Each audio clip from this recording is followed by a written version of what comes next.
السلام علیکم ورحمۃ اللہ وبرکاتہ۔ ڈیئر اسٹوڈنٹس، کیسے ہیں آپ سب لوگ؟ امید ہے کہ آپ خیریت سے ہوں گے۔ آج ہم اپنے سلیبس کے اگلے پورشن کا آغاز کرتے ہیں جو متن حدیث پر مشتمل ہے، حدیث کا ترجمہ اور تشریح۔ حدیث نمبر فرسٹ آج ہم پڑھتے ہیں، اعوذ باللہ من الشیطان الرجیم، بسم اللہ الرحمن الرحیم۔ عن ابن عمر رضی اللہ تعالی عنہ، حضرت ابن عمر رضی اللہ تعالی عنہ سے روایت ہے، لا حسد، نہیں حسد کرنا جائز، الا مگر، فی اثنتین، دو بندوں میں، رجل، ایک وہ آدمی، آتاہ اللہ، جسے اللہ نے دیا ہے قرآن، فہوا، پس وہ، یقوم، لگا رہتا ہے، بھی، ساتھ اس کے، آناء اللیل، رات کے وقت، وآناء النہار، اور دن کے وقت، ورجل، اور ایک آدمی، آتاہ اللہ، دیا ہے اسے اللہ نے، مالا، مال، فہوا، پس وہ، ینفقو، خرچ کرتا ہے، منہ، اسے، آناء اللیل، رات کے اوقات میں، وآناء النہار، اور دن کے وقت میں۔ حضرت ابن عمر رضی اللہ تعالیٰ عنہ سے روایت ہے کہ رشک کرنا جائز نہیں سوائے دو بندوں کے، ایک وہ شخص جسے اللہ نے قرآن کا علم عطا کیا اور وہ دن رات اس کے ساتھ مشغول رہتا ہے، اور دوسرا وہ شخص جسے اللہ نے مال عطا کیا ہے اور وہ دن رات اللہ کے راستے میں مال خرچ کرتا رہتا ہے۔ صحیح مسلم کے اندر یہ حدیث امام مسلم نے بیان کی ہے۔ حدیث مبارکہ میں دو بندوں کی فضیلت بیان کی گئی ہے، ایک وہ شخص جسے اللہ نے قرآن کا فہم عطا فرمایا اور وہ دن رات اپنے آپ کو قرآن میں مشغول رکھتا ہے، اور دوسرا وہ شخص جسے اللہ تعالیٰ نے مال عطا فرمایا اور وہ اسے اللہ کی رضا کے لیے دن رات خرچ کرتا رہتا ہے۔ حدیث مبارکہ میں حسد کے معنی محدثین نے رشک کے لیے ہیں، کیونکہ حسد اسلام کے اندر جائز نہیں۔ حسد اور رشک کے معنی میں بنیادی طور پر فرق ہے۔ محدثین کے مطابق حسد کا معنی کسی کے پاس کوئی بھلائی، کوئی کامیابی، کوئی اچھی چیز دیکھ کر یہ خواہش کرنا کہ اس سے چھن جائے اور یہ مجھے مل جائے، حسد کہلاتا ہے۔ جبکہ کسی کی کامیابی، کسی کے پاس اللہ کی نعمت اور خیر دیکھ کر یہ آرزو اور تمنا کرنا کہ اللہ رب العالمین اس شخص کی طرح مجھے بھی نواز دے، مجھے بھی اس کامیابی سے ہمکنار کرے اور مجھے بھی یہ نعمت اور یہ خیر عطا فرمائے۔ دوسروں کی کامیابی پر خوش ہونے کے ساتھ ساتھ یہ تمنا اور آرزو کرنا کہ اللہ مجھے بھی اس کامیابی سے ہمکنار فرمائے، رشک کہلاتا ہے۔ دنیاوی مال و دولت اور دنیاوی کامیابیوں کے لیے رشک کرنا بھی اسلام کے اندر جائز نہیں ہے، لیکن دو امور ایسے ہیں کہ اگر وہ کسی شخص میں پائے جائیں تو نبی علیہ الصلاۃ والسلام نے اس پر رشک کرنے کی اجازت فرمائی ہے۔ پہلا کام قرآن میں مشغولیت کا ہے اور دوسرا اللہ کے راستے میں مال خرچ کرنے کا ہے۔ دن اور رات قرآن میں مشغول رہنے کا کیا مطلب ہے؟ اس کے دو معنی ہیں، دو مفہوم ہیں، یا آپ اس کو دو طرح سے ایکسپلین کر سکتے ہیں۔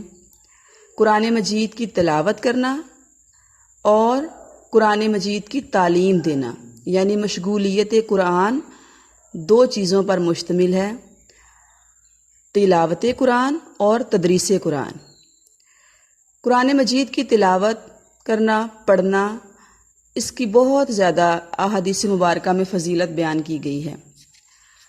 آپ صلی اللہ علیہ وسلم نے فرمایا، جو شخص قرآن مجید کا ایک حرف پڑھتا ہے اس کے نامہ اعمال میں 10 نیکیاں درج کر دی جاتی ہیں۔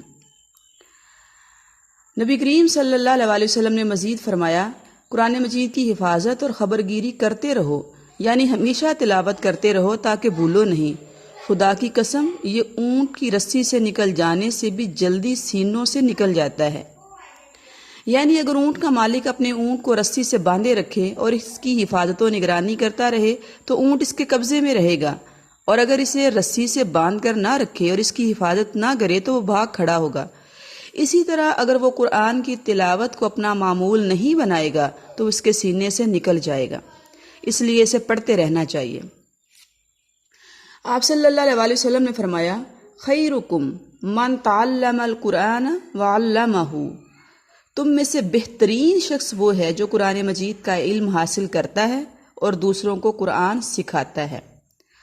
آپ صلی اللہ علیہ وسلم نے فرمایا، جو کوئی قرآن مجید پڑھ کر بھلا دے تو قیامت کے دن اللہ تعالیٰ سے وہ اس حال میں ملے گا کہ اس کا ہاتھ کٹا ہوا ہوگا۔ پھر فرمایا، جس شخص کے سینے میں قرآن کا کوئی حصہ نہ ہو وہ ایک اجڑے ہوئے گھر کی مانند ہے۔ حافظ قرآن کی بہت زیادہ احادیث مبارکہ میں فضیلت بیان کی گئی ہے۔ قرآن مجید حفظ کرنے کی ترغیب دی گئی ہے۔ آپ صلی اللہ علیہ وسلم نے فرمایا، جس شخص نے قرآن پڑھا اور اس پر عمل کیا تو اس کے والدین کو قیامت کے دن ایک ایسا تاج پہنایا جائے گا جس کی روشنی سورج کی روشنی سے بھی تیز ہوگی، ایسی حالت میں کہ سورج تمہارے گھروں کے اندر ہو۔ پھر آپ صلی اللہ علیہ وسلم نے فرمایا، بھلا بتاؤ تو کہ جس نے خود قرآن حفظ کیا ہو اس کا کیا مقام ہوگا۔ نمازوں میں قرآن مجید پڑھنے کی بہت زیادہ فضیلت ہے، اور نماز میں قرآن پڑھنے سے نماز کا اجر دگنا ہو جاتا ہے، دوہرا ثواب ملتا ہے، ایک نماز کی ادائیگی کا اور دوسرا قرآن کی تلاوت کا۔ قرآن مجید میں تدبر اور تفکر کرنے پر بھی زور دیا گیا ہے۔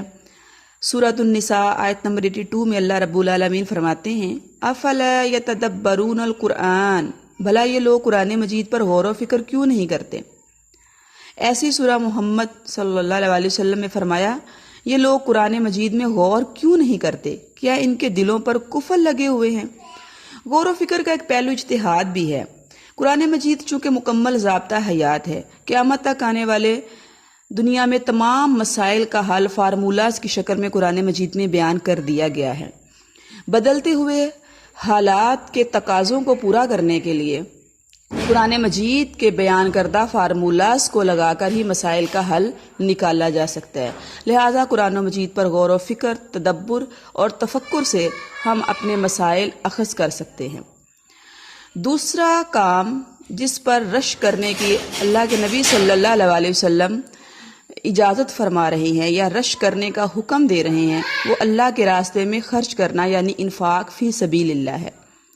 اسلام محض عبادات کا نام نہیں بلکہ قرآن و سنت میں ایسے اصول دیے گئے ہیں کہ معاشرے کے تمام افراد کی معاشی معاونت اور تعاون کا اہتمام ہو جائے۔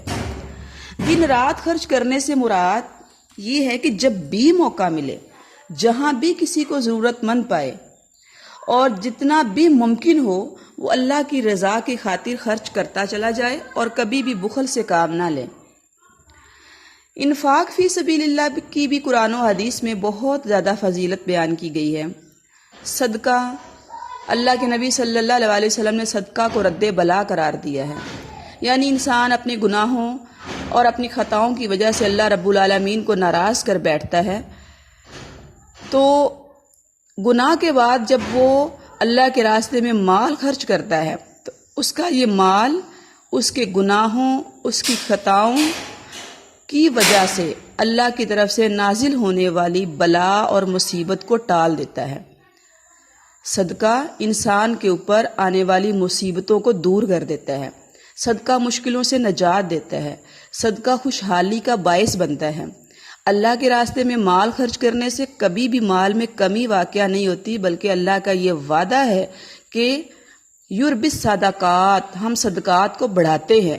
اللہ کے راستے میں جو مال خرچ کیا جائے اللہ رب العالمین اسے اپنے اوپر قرض حسنہ قرار دیتے ہیں، وہ کئی گنا بڑھا چڑھا کر انسان کو واپس کر دیا جاتا ہے۔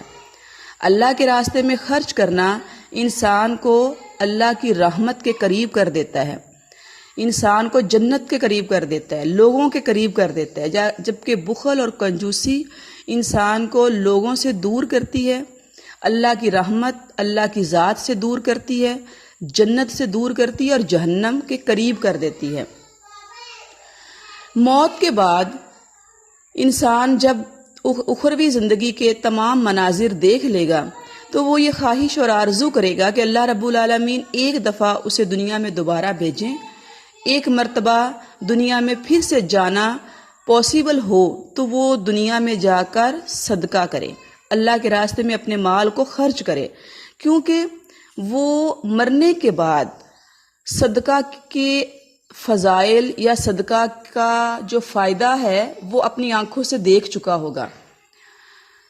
دنیا میں واپس آ کر کسی اور عمل کو کرنے کی آرزو اور تمنا نہیں کرے گا کہ میں جا کر نماز پڑھوں، روزہ رکھوں، حج کروں، ذکر اذکار کروں، بلکہ انسان یہ آرزو کرے گا کہ میں دنیا میں واپس جاؤں تو میں اللہ کے راستے میں اپنا مال خرچ کروں، کیونکہ اس کو یہ یقین ہو چکا ہوگا کہ جہنم سے چھڑانے والی اگر کوئی چیز ہے تو وہ صدقہ ہے۔ صدقہ گردش دولت کا سبب بنتا ہے۔ اسلام یہ پسند نہیں کرتا کہ مالدار لوگ دولت کے بندے بن کر دولت سمیٹ کر بیٹھے رہیں اور ضرورت مندوں کی ضروریات کا احساس نہ کریں، بلکہ انہیں یہ ترغیب دی گئی ہے کہ وہ اللہ کے راستے میں خرچ کر کے اپنے معاشرے کے غریب، مستحق، نادار اور ضرورت مند لوگوں کی مدد کرے۔ فرمایا ایسا نہ ہو کہ دولت محض دولت مندوں کے اندر ہی سمٹ کر رہ جائے، بلکہ اسلام دولت کو گردش میں رکھنے کا حکم دیتا ہے۔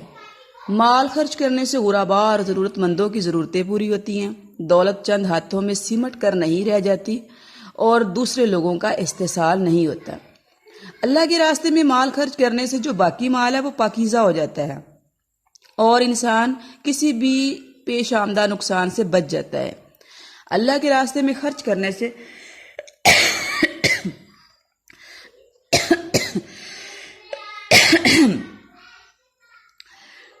انسان بخل، کنجوسی اور مال کی محبت اور حرص سے بچ جاتا ہے، کیونکہ جو بخیلی اور حرص ہے یہ انسان کے لیے بہت سی خرابیوں کا باعث بنتی ہے۔ دولت خرچ کرنے کی تلقین کرنے کے اللہ رب العالمین نے مختلف انداز اپنائے ہیں اور اللہ کے راستے میں خرچ کرنے والوں کو خوشخبری سنائی گئی ہے۔ فرمایا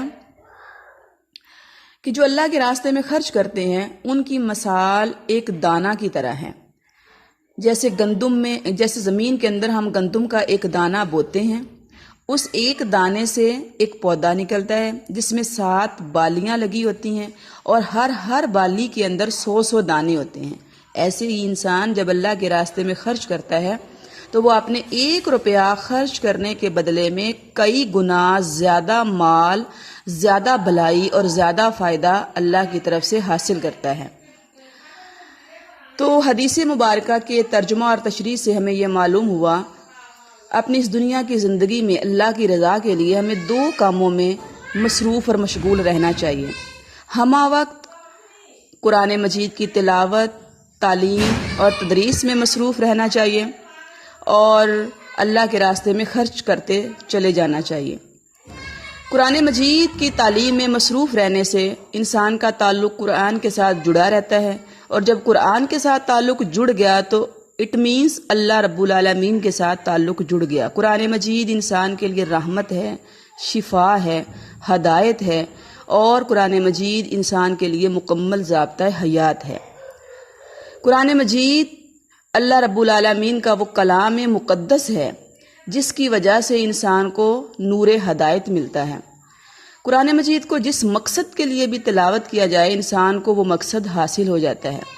اگر وہ اسے شفا کے لیے پڑھتا ہے تو شفا ملتی ہے، اگر مصیبتوں سے نجات حاصل کرنے کے لیے قرآن کی تلاوت کرے گا تو اسے مصیبتوں سے نجات ملے گی، اگر وہ اپنی حاجات کو پورا کروانے کے لیے اس کی تلاوت کرے گا تو اللہ رب العالمین اس کی حاجات پوری فرما دیں گے۔ اگر قرآن مجید کی تلاوت اس لیے کی گئی کہ اسے ہدایت نصیب ہو جائے تو یقیناً اللہ رب العالمین تلاوت قرآن کی برکت سے انسان کو ہدایت جیسی نعمت اور دولت عطا فرما دیں گے۔ تلاوت قرآن میں مصروف اور مشغول رہنا یہ انسان کے لیے بہت بڑی سعادت ہے۔ یہ وہ کتاب ہے جو انسان کی زندگی کو بدل کر رکھ دیتی ہے، جس سے انسان کو اطمینان قلب حاصل ہوتا ہے۔ قرآن کے ساتھ جڑنا انسان کے لیے بہت بڑی کامیابی ہے۔ قرآن مجید کے ساتھ اپنے تعلق کو مضبوط کرنا، یہی دراصل انسان کے لیے دونوں جہانوں میں کامیابی اور فلاح کا ذریعہ ہے۔ اور پھر اس دنیا کی زندگی میں اللہ رب العالمین کے دیے ہوئے مال میں سے اللہ کے راستے میں خرچ کرنا اور اللہ رب العالمین کی خوشنودی حاصل کرنے کے لیے معاشرے کے غریب، مستحق اور نادار لوگوں کا خیال رکھنا، اپنے مال اور خود کو عطا کی جانے والی نعمتوں کو دوسروں کے ساتھ شیئر کرنا، یہ اللہ رب العالمین کو بہت ہی پسند ہے۔ اللہ رب العالمین سے دعا ہے کہ ان دونوں امور میں ہمیں صبح و شام اور ہمہ وقت مصروف اور مشغول رہنے کی توفیق عطا فرمائے۔ ان دو امور کے ذریعے ہمیں اپنی زندگیوں میں انقلاب پیدا کرنے کی توفیق عطا فرمائے۔ اللہ رب العالمین ہمیں یہ سعادت نصیب فرمائے کہ ہم قرآن کے ساتھ اپنے تعلق کو مضبوط کریں اور ساتھ ہی ساتھ اللہ کے دیے ہوئے مال میں سے اللہ کے راستے میں خرچ کر کے اللہ کی رضا اور خوشنودی کو حاصل کر سکیں۔ وما توفیقی الا باللہ علیہ توکلت و الیہ انیب۔ انشاءاللہ صبح ہم نیکسٹ حدیث کا مطالعہ کریں گے۔ اس کا ترجمہ اور تشریح آپ ایک دفعہ ریوائز کر لیجئے گا۔ اوکے، اللہ حافظ۔